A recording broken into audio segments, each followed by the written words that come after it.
You are listening to the Businesstalk podcast. I'm your host Deepak. For the first time on this channel, we present three eminent professors in discussion with the host.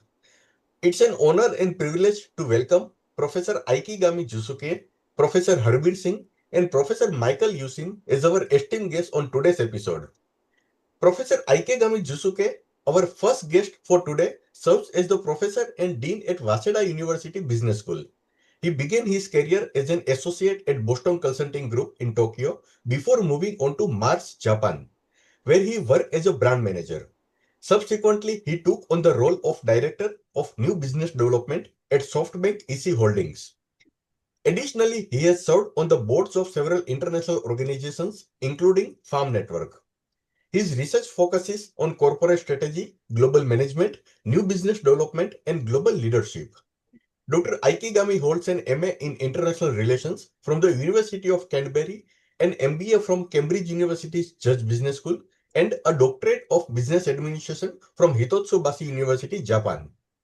Our second guest in today's episode is Professor Harbir Singh, MEC Professor of Management and co-director of the MEC Institute for Innovation Management at the Wharton School. He also serves as a faculty director of the Huntsman Program for International Studies and Business.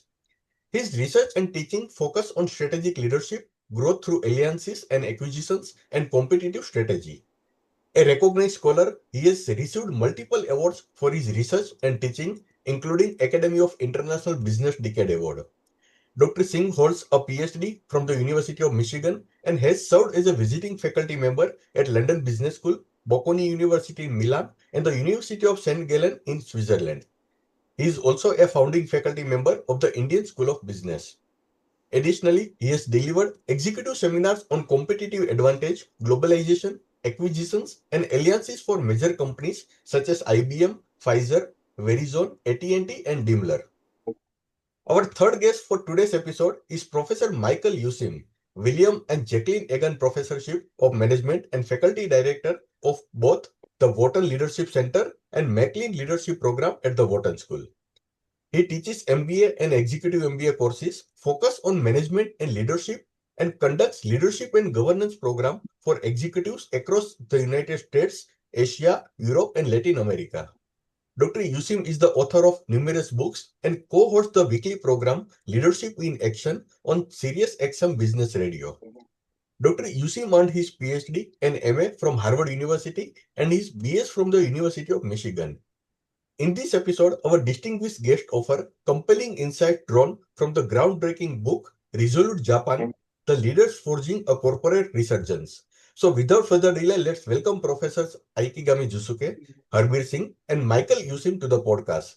Professors, Businesstalk is celebrating its 1-year anniversary, and to mark this milestone, it is a truly honor and privilege to have you with us today. Well, thank you. Thank you. Thank you. Yes. Congratulations, that's great. Thank you, professors. Professors, what inspired the three of you to collaborate on Resolute Japan and focus on Japan's evolving leadership model at this particular moment in time?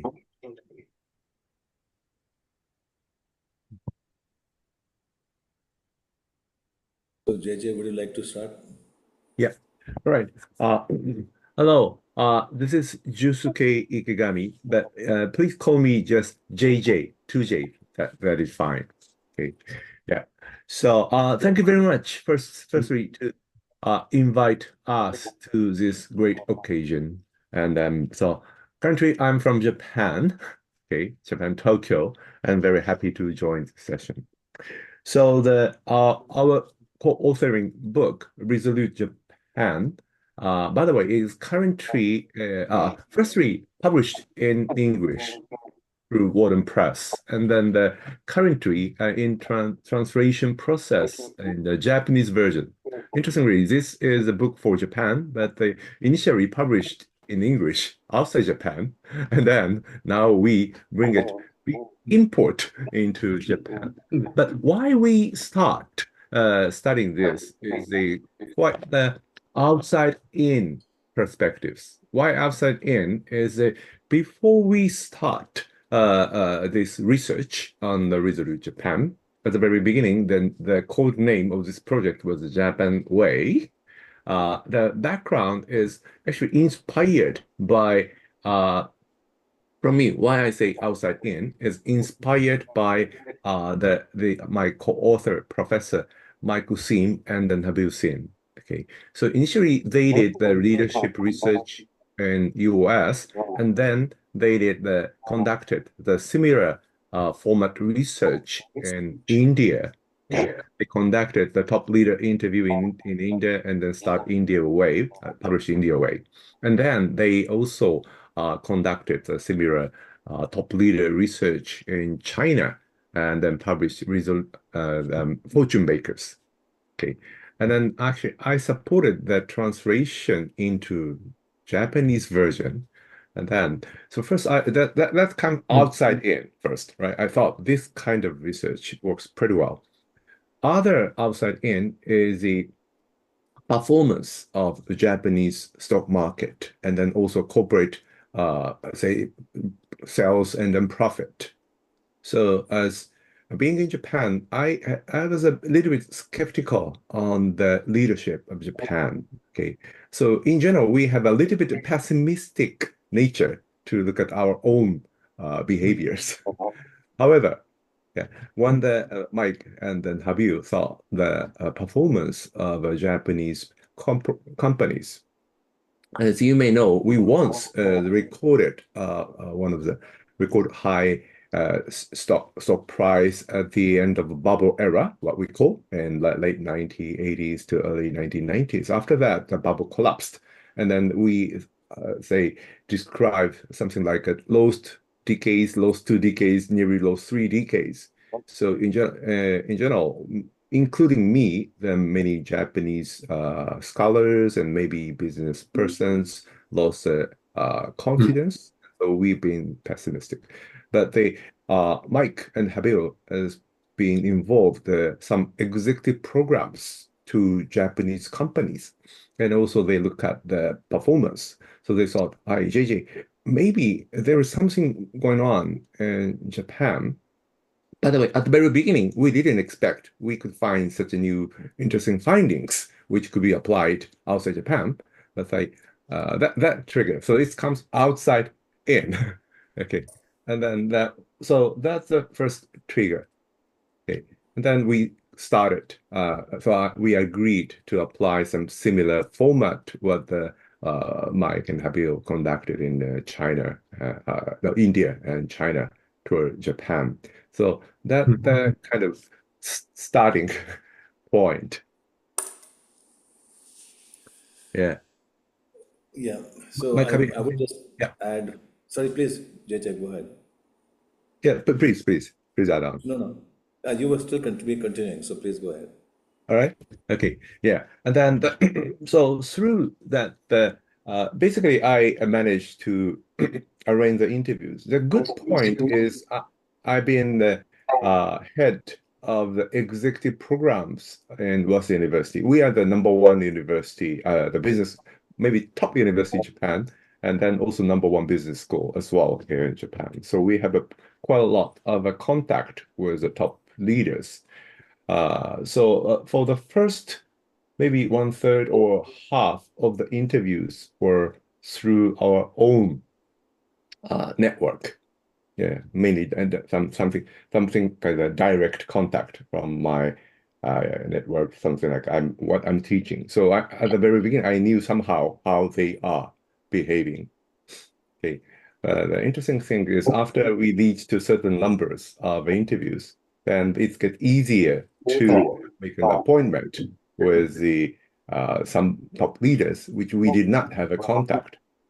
So that's one very interesting procedure. Okay, and then through that, what we found interesting is there is certain commonality across those top leaders, Japanese leaders. At the same time, we found not all, but there is some very interesting new leadership feature or the business operations or strategies in certain companies. So we don't say not all the Japanese companies, listed companies are Resolute Resolute leadership companies or leadership companies, but I found, okay, there is some pretty good practice of those top leaders, which could be applied outside Japan. Yeah. So, including leadership or corporate governance or strategies, including corporate strategies, business strategies, and also HRs, the human resource management, and so on and so on. So that's kind of in a nutshell the procedure and then what we found so far. Yeah. Well, thanks, JJ. So thanks for the overview. I'll just add a little bit and then turn it to Professor Useem. Um, and I think the inspiration really for us was as we studied leadership practices in the US and then India and China. We were already in conversation with Professor Ikegami, with JJ, because of the translation over to the Japanese market, and that was a long-standing question. So that's one of the inspirations. The other one is, the market had kind of been low, at very high in the 90s, and then the stock market went down for Japanese firms, but some were starting to be resurgent. We had done some training for Japanese firms, and it was interesting to see that there may be something here that is not yet being observed externally. So it was really to uncover what that might be. And as Professor Kagami said, outside in was an important design feature. I think it's also important to mention that these are really the voices of those leaders. It's not so much us saying what it is, and we interviewed over 100 business leaders, which is a very large number, and it really is the who's who of the Japanese economy. And I think JJ had, really worked hard to sort of build that group that responded.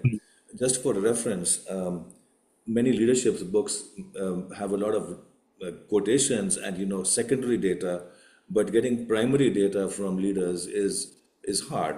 You may have 10 or 15, so getting over 100 leaders, I think that alone makes this book particularly informative. The other point to mention is the emphasis, some key findings that are also fascinating. One is very much a stakeholder model, which I think is talked about in other parts of the world, but in Japan there is a history with that, and it is well established. So it's in the book we kind of explain what that stakeholder model is and why it is so current in that economy. Also, the other fascinating thing is that those that became transformed themselves actually, and that was part of the inspiration. Which of these will be? These were firms that actually, had a process discipline on innovation. So Japan is very strong in process discipline, and so how to sort of radically innovate, and we can talk more about that. So I think those are the various main points I wanted to make, and I'll turn it over to my colleague, Professor Useem.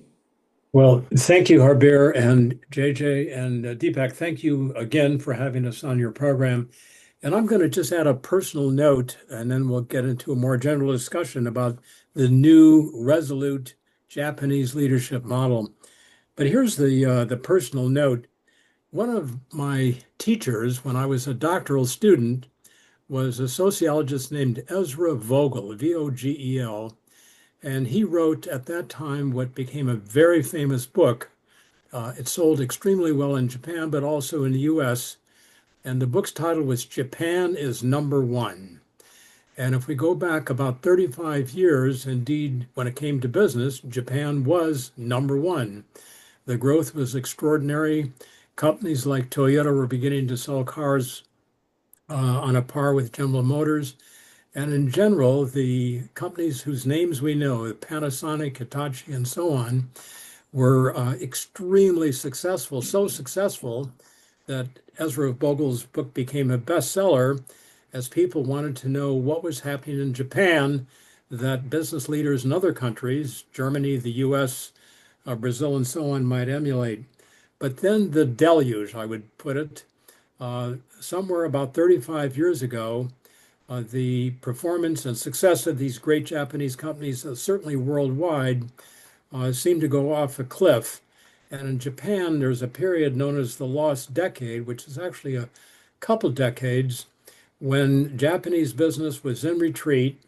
The stock market index, akin to the Dow Jones in the US, kind of went off a cliff, and Japan was no longer number one.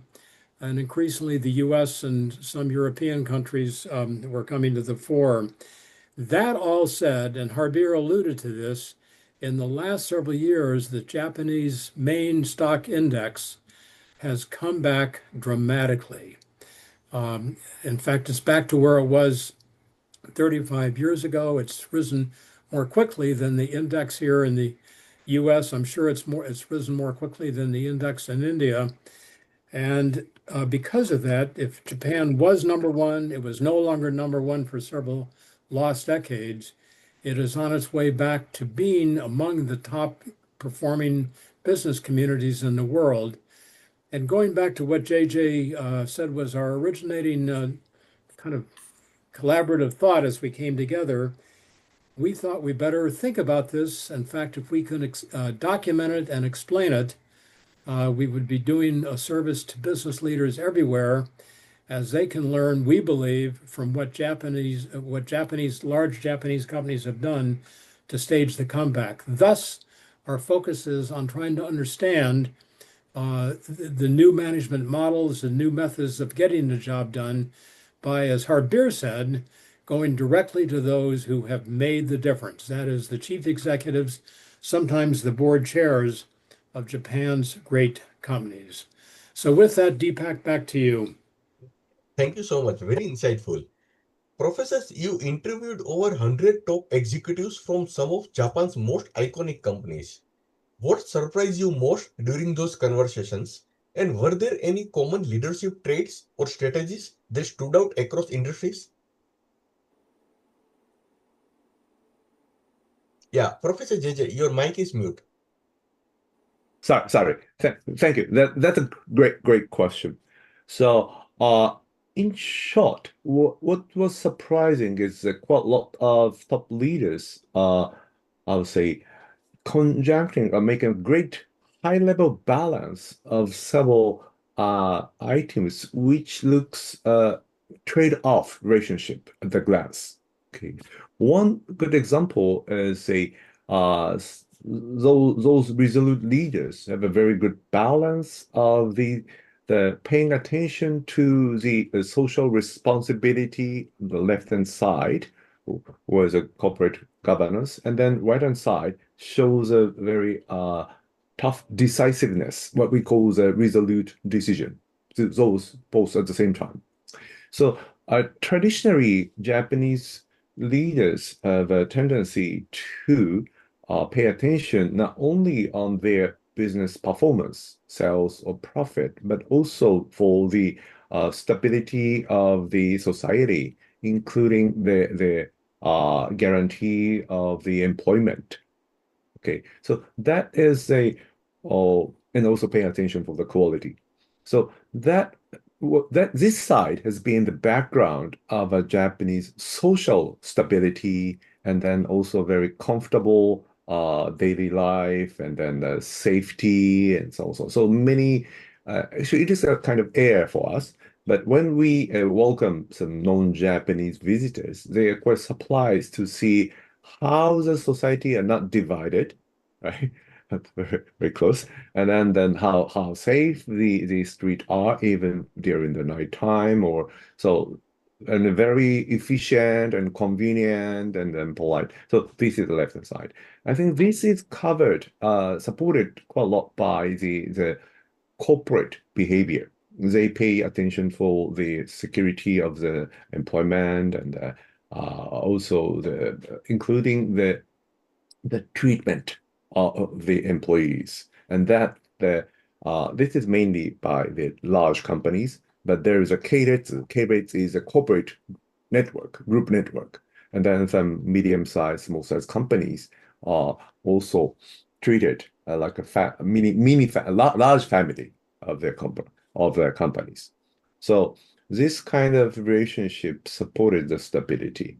But at the same time, traditional, what we call classic model, right? Traditional Japanese company. Okay, that sometimes the top leaders of the traditional Japanese company are, I say, a little bit not decisive, not resolute, a little bit too consensus based.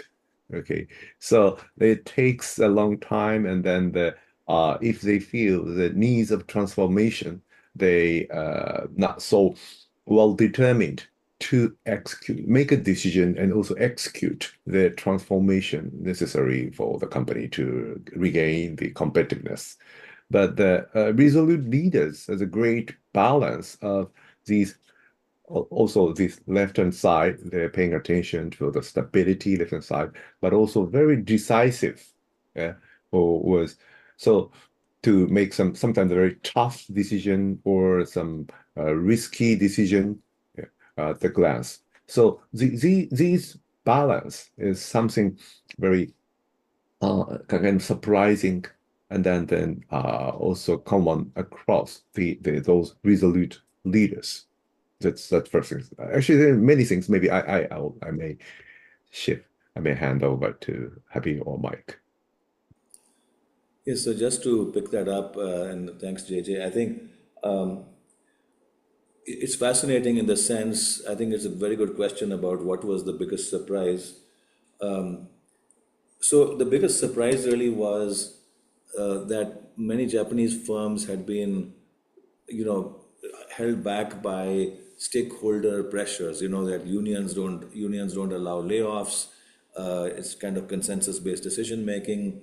So the solutions business, the media business, and places where a lot of value had been created in other economies was not at the same level in Japan. And but the surprise was that they found ways, the successful firms found ways to actually increase the level of experimentation, which was actually very counter to the original culture, by sort of signaling that they will make mistakes and that's fine, and also bringing the moving decision making downward into the organization.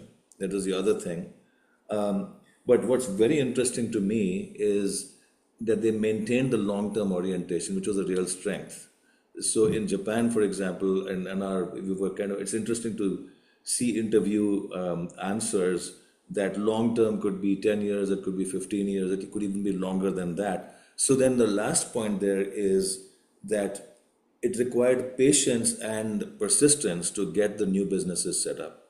And I think that was really interesting to see. So it was sort of, let's persistently explore new businesses, and let's revisit and rebuild what works.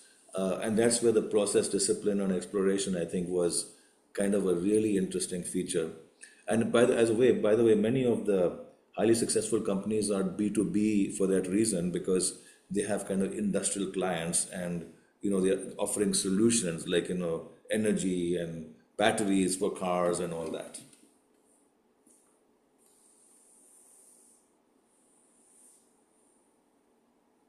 Mike, you're mute. Yeah, I'm sorry about that. What I was saying is, Deepak, I'm going to just add a brief commentary on, in a sense, I think one of the biggest surprises for the three of us is that in the companies that were more resolute, to borrow that phrase again, they had really made very significant changes which were getting traction and were beginning to really turn things around. We didn't expect that going in, but that's what we found. My own personal favorite example, just to illustrate the point, is a company that those outside of Japan will not know, but in Japan, just about everybody, including you, JJ, I'm sure, shops at Lawson stores. Lawson is it's like a 7-Eleven. It actually is a spinoff from what's called Circle K, which is still a convenience store system here in the US. The Japanese company spun off many years ago, and they became just a huge presence in Japan. Last time I looked, there were more than 15,000 stores across Japan in just about every area. We spoke with Mr. Tamasaku, the chief executive, at some length, interview that JJ had set up. And by the way, a side note there, JJ proved critical to opening up the doors. So a special thanks to JJ for helping us reach the premier leaders of Japanese business. In talking to Mr. Takamasu at length, we learned that under his leadership and that of his predecessor, Lawson, this is making a point that was on Harbir's list a few minutes ago, has moved from a centrally controlled company where Lawson stores across the country look alike. They kind of sell the same products. The senior managers in each of the stores act alike, a very top-down model. Today, that model is turned almost upside down. And much of that is because of Mr. Takamasu-san's insistence that store managers become more creative, more innovative, and more adept at responding to consumer needs in their area. Consumer concerns, consumer tastes vary radically across the face of Japan. And Mr. Takamasu said, we want stores to be more customer focused, more kind of customized around what customers are looking for, which required that he then help develop a new cadre of rising managers who were more able to make their own decisions, to be their own mini CEOs. And that's indicative or symptomatic of what we've seen at many companies. Or to put it a little bit more metaphorically, there is less leadership from the high remote tower and more leadership by people like Takamasu-san of going into stores, talking directly with people, and making it a more human-focused leadership style. It's one of our main findings. So, Deepak, back to you. Yeah. Professor Michael Useem, this question is for you. You describe a new leadership model that has helped Japanese corporations make a remarkable comeback. What are the core principles of this model, and how does it differ from both traditional Japanese leadership and Western approaches?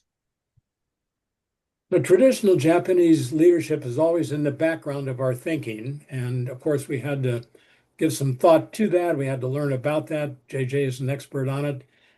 His role has been vital in providing a sense for the way the traditional Japanese companies, non-Resolute Japanese companies, got the job done. We found in the still relatively small number of companies, but we think in 10 or 15 years, many Japanese companies are going to be embracing a model. We think there are at least 3 or 4 key themes. Let me mention them, and then Harbir and JJ can expand on them. Number one, as I just described for Lawson stores, management has become more, let's just call it human-centric or employee-centric or customer-centric. Less coming from on high, more coming by bringing ideas up from below. Number two, and Harbir in particular may want to say something about this, the companies have doubled down on their traditional strengths. In the case of Lawson, selling the kind of products you need when you walk in to a 7-Eleven, say in the US, they have doubled down on what they're really good at that, and Lawson is really good at that. But at the same time, these companies have looked for other kinds of products that are similar to what they do now, but they're not involved in. Call them adjacencies, whatever the term we might want to use. And in the academy and university research, there is a concept sometimes labeled ambidexterity, in which you both double down on what you're good at, but you learn to get out of not only doing what you're good at, but you get into other areas, you innovate, and you build multifaceted companies.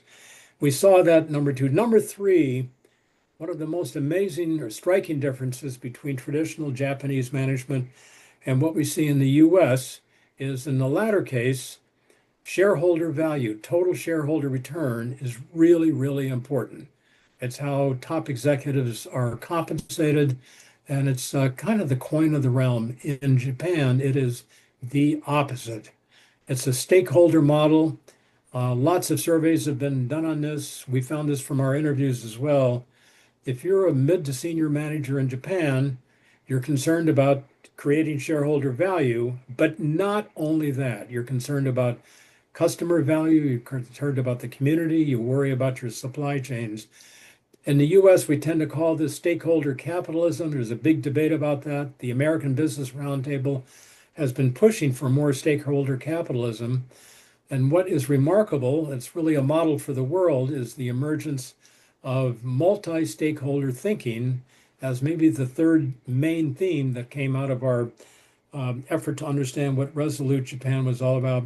And finally, number 4, there is a really interesting combination of short-term discipline. And to go into a Japanese company, it is a marvel of discipline. Everything is carefully scripted, well worked out. Everybody knows the deal. And at the same time, there is long-term concern. What kind of value are we going to be producing in 5 or 10 years? That's been a holy grail for American companies. We want to be short-term and long-term. We've probably erred in the direction of being short-term in recent years. And for that reason, we think that this Resolute model in Japan, maybe especially the combination of getting short-term results and also looking thinking strategically about the long term, we think that what's happening in Japan can be and probably should be a model for companies on that 4th element in particular elsewhere. So JJ or Harbir, what would you add on? Yeah. May I add a bit of background? Yes. Yeah. So actually, Mike clearly illustrated the characteristics of resolute leaders, but I may add a bit of a background of a traditional Japanese leadership. So that traditional 2 characteristics of the traditional Japanese leadership model under the high growth era was maybe the consensus oriented, maybe over consensus, maybe a bit too much. A is consensus based decision making, and then B is the little bit over risk avert. Okay, and then so when I say consensus making is this is a kind of hidden top down. Okay, at the glance, it looks like Japanese companies are quite, I'll say, bottom up or middle up and down. However, in reality, top leaders have some direction in his or her mind, maybe his mind in reality. Okay, but it was quite implicit, not explicit. Okay, so it takes a long time. So Japanese culture, business culture is high context culture. High context culture is we do not verbalize many things. Quite say non-verbal communication in many cases. So top lead, many senior executive, middle managers, or the staffs, they make some they anticipate what will be the real idea of their executives, top leaders also. All right. So, and then, but at the same time, top leaders do not show their intention or direction clearly, verbalize it. So, and then under this condition, they may need to make some consensus, right? And top leader waited some proper consensus were generated in this kind of field. So it takes 2 issues. One is it takes too long time, too long, A. And B is a consensus, the final outcome from the consensus-based decision making looks very, not a cutting edge, right? It's very difficult to make a tough decision. So what happened is when there's some voices is, I heard from the top leader is he said, actually, we should have made this tough decision of exiting from the non-performing or underperforming business. Actually, they should have made this decision maybe 20 years ago, right? But At the time, 10 years ago, he said, when he was a middle manager, he heard from his senior that they should have made the decision of exit at the time, right? But after 10 years ago, right, he heard from his boss that they should have made it 10 years ago, which means 20 years ago from this period. And then he said, all right. And then actually we couldn't make that decision, right? Because of the consensus. So we still keep the non-performing business past 20 years, right? Because of the strong consensus orientation. A. B is risk avert. Actually, this worked pretty well under the high growth era when Japanese companies has some success model. Success model is Europe and America. They need to catch up the high performing or established business model of American or European companies. But in the late 80s or early 90s, when they become kind of number one-ish, they lost the kind of top leader benchmark. Yeah. So they need to make their own decision under the changing environment. At the time, this kind of say consensus orientation, decision making, and then risk avertness, those conjuncted to the say they trapped by these natures. So that was the some characteristics of a Japanese traditional companies, and then this is transformed as Mike explained. That's my observation of the background. Thank you. Professor Singh, balancing shareholder value with social responsibility is a central theme in the book. How are Japan's new corporate leaders successfully managing this tension, and what can leaders elsewhere learn from their approach? Yeah, so that's a very good question, and I'll start, and of course, my colleagues will add. So there was a survey of managers done about, the how leaders kind of deal with different stakeholders, and the choices were, customers, employees, shareholders, and multiple. Multiple would be the set together. And the survey revealed some very interesting findings we've represented in the book, which is shareholders exclusively was only 2% priority, customers 8% exclusively, employees 8% exclusively, and 81% was the combination. And this is just so different from the rest of the world, right? And so I think one of the important points is that that while sort of the need to make radical decisions was important and firms were being held back, this is the strength. The strength here is that in the US, as Professor Useem noted, we're trying to go from shareholders to multiple stakeholders. And there's variation in that. Some companies have done it more successfully than others. Japan has already been there for a long time and maybe needs to emphasize the roles of shareholders more. So that would be one sort of important point. How do we make decisions that are more profitability oriented? So that would be one of the points, right? And then the other thing in that chapter we talk about is corporate governance and the role of the board, because this becomes a board issue. And in that, what we see is that boards are there. There's a lot of things happening, including bringing more financially literate directors, having more kind of a financial reporting, having also the various kinds of committees in the boards that is starting to happen, the audit committee and so on and so forth. So there's some changes at the board level.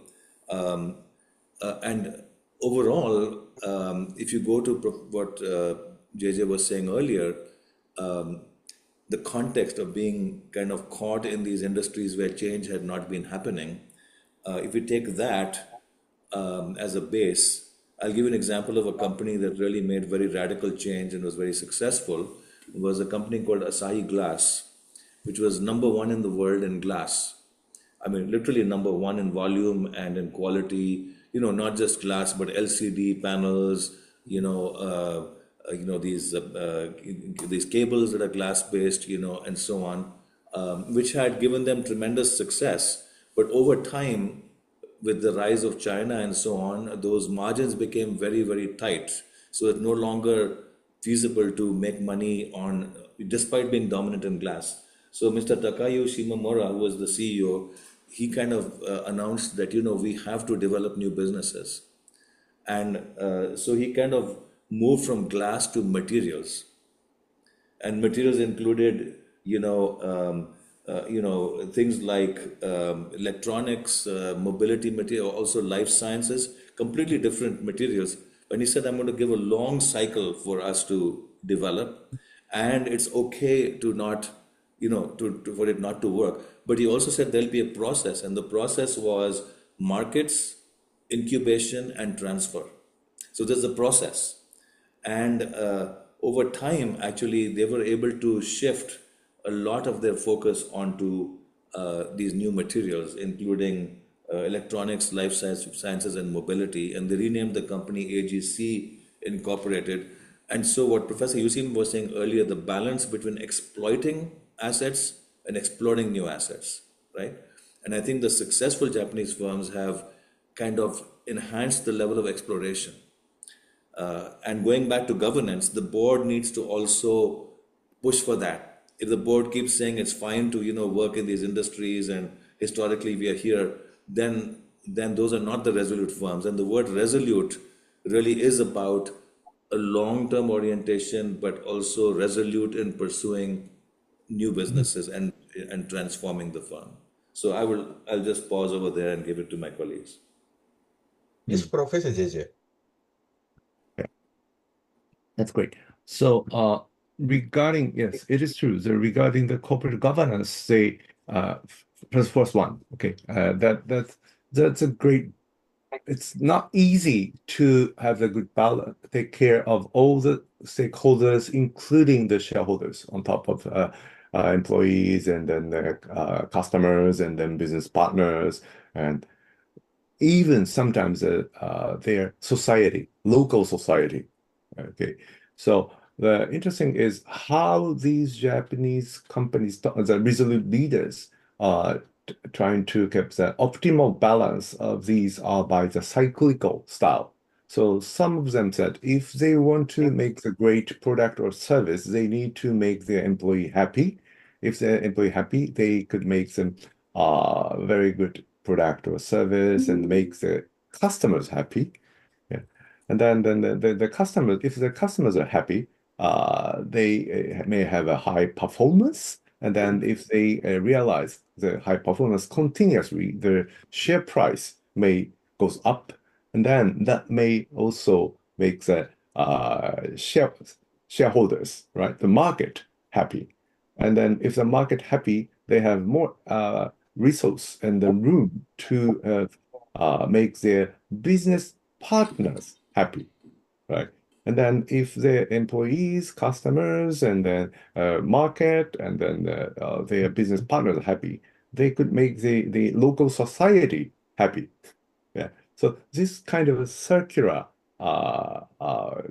stakeholder management governance model is working under the Resolute leaders. Not all of them, by the way, but some of them are really trying to do it to keep also the harmony of the society. So that's one very interesting governance model which some Resolute leaders are realizing. And then also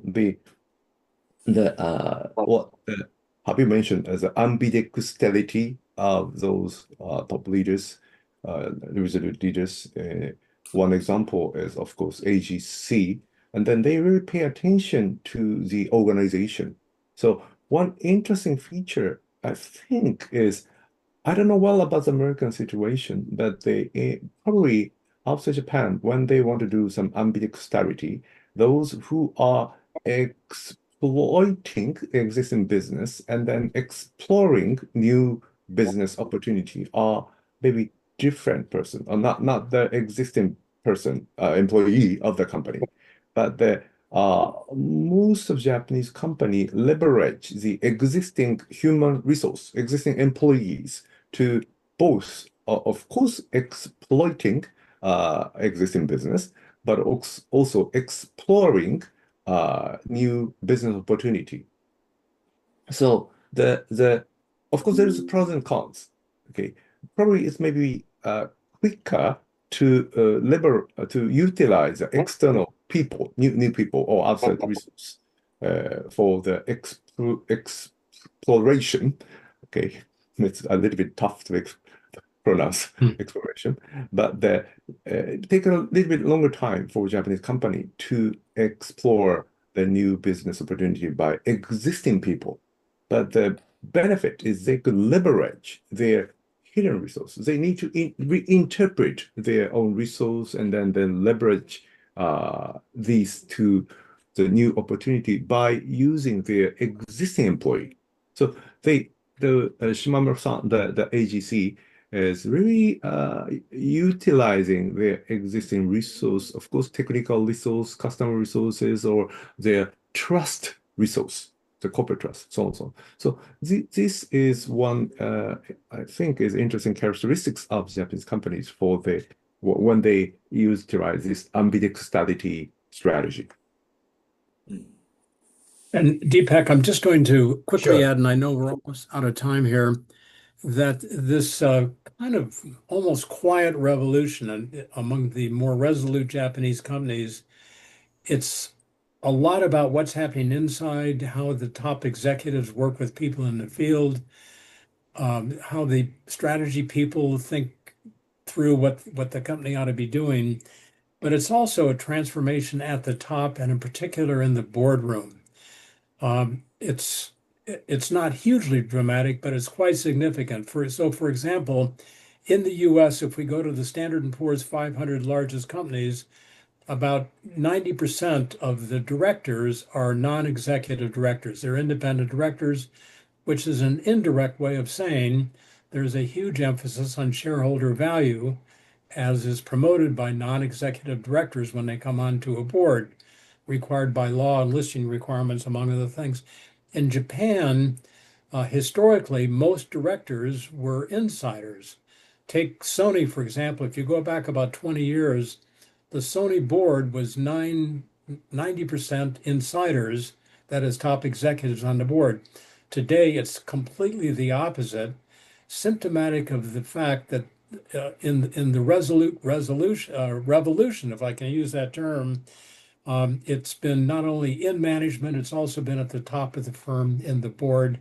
And maybe just a closing point, we believe that all of these strands, ambidexterity, greater emphasis in the boardroom on shareholder value, not going too far, but at least bringing shareholders in with other stakeholders, the combination of short-term and long-term, the greater focus on the human factor, it's a kind of a package, a bundle.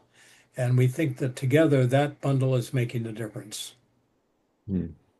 Yeah. Professor Jesse-san, innovation and resilience are emphasized as key outcomes of this new model.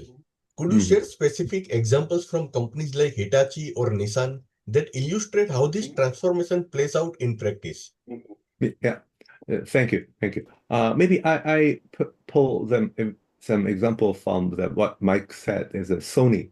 Yeah, so sometimes the innovation and the resilience comes from also the top team, I say board members. So through the board members and top leaders transformation, Sony also transformed their business portfolio, right?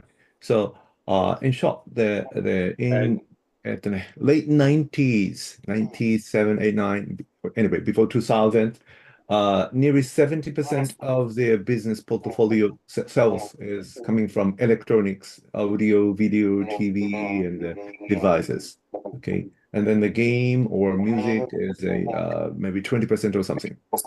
Nowadays, in late 2020 and 20, I think electronics is less than 1/3 of their total portfolio. And then the more than 1/3 is a game and networks. And then also maybe more than half is game, music, movie, Spider-Man's, right? They change the portfolio drastically. The interesting is as you may know, the electronics is their origin, Sony's origin. So they knew they need to change. They need to innovate So they didn't have a music or game before. So the electronics, their source of innovation. So they need to also shift the area of innovation from the electronics, TV, or video to the networks and music or cinemas, where they didn't have the innovation capability at the very beginning. Okay, so the interesting is before this was I say realized by Mr. Hirai, the ex-CEO.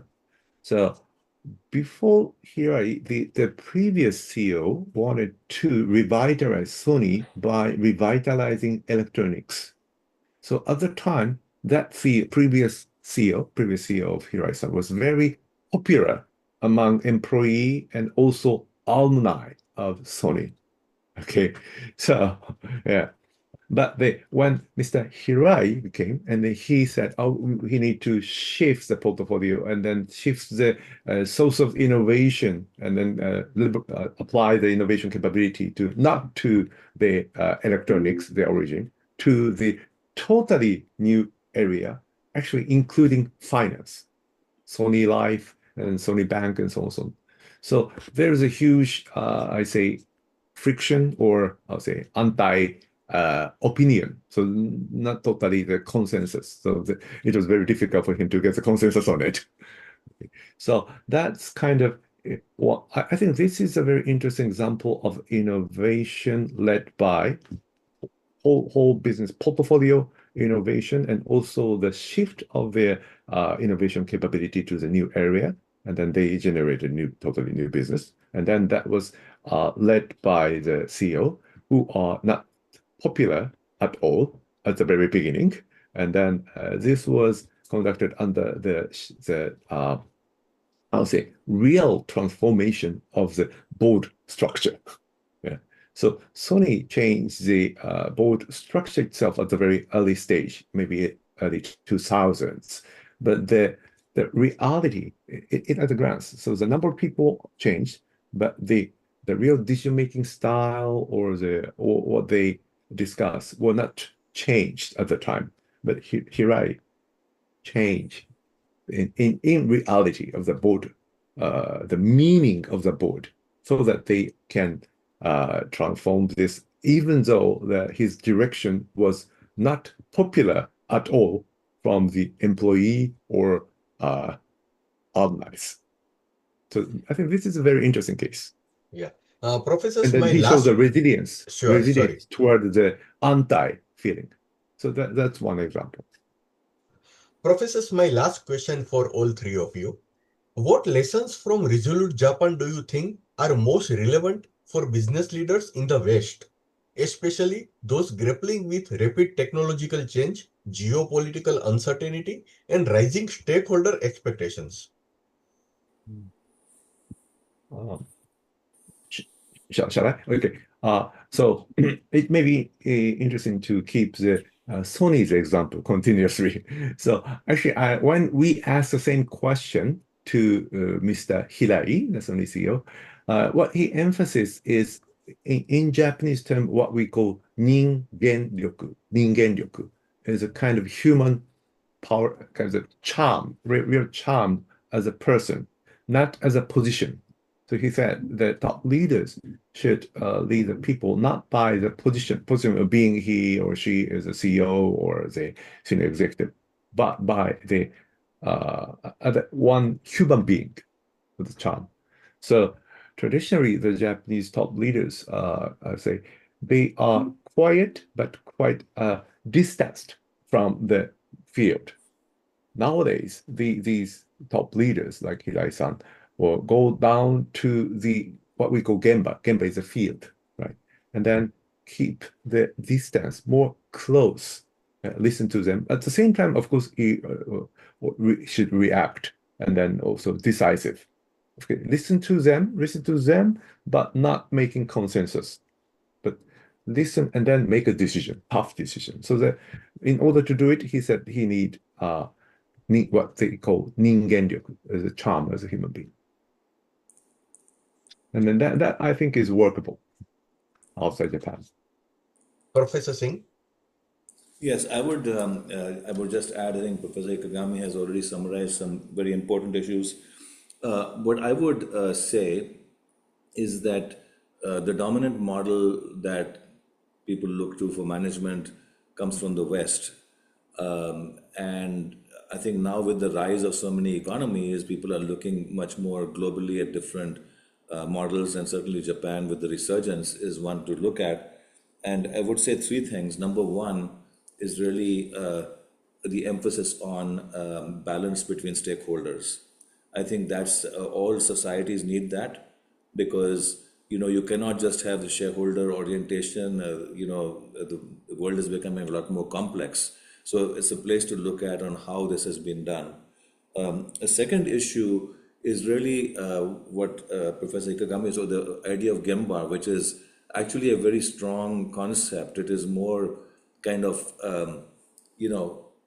detail oriented, close engagement with people and process.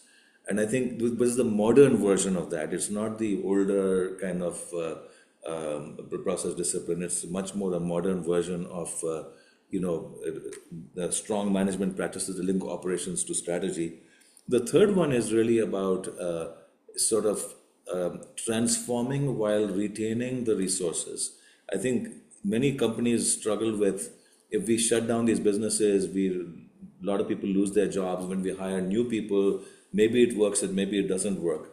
But I think this ambidexterity we're talking about in the exploration, it was done primarily with the employees already present, and maybe adding a few.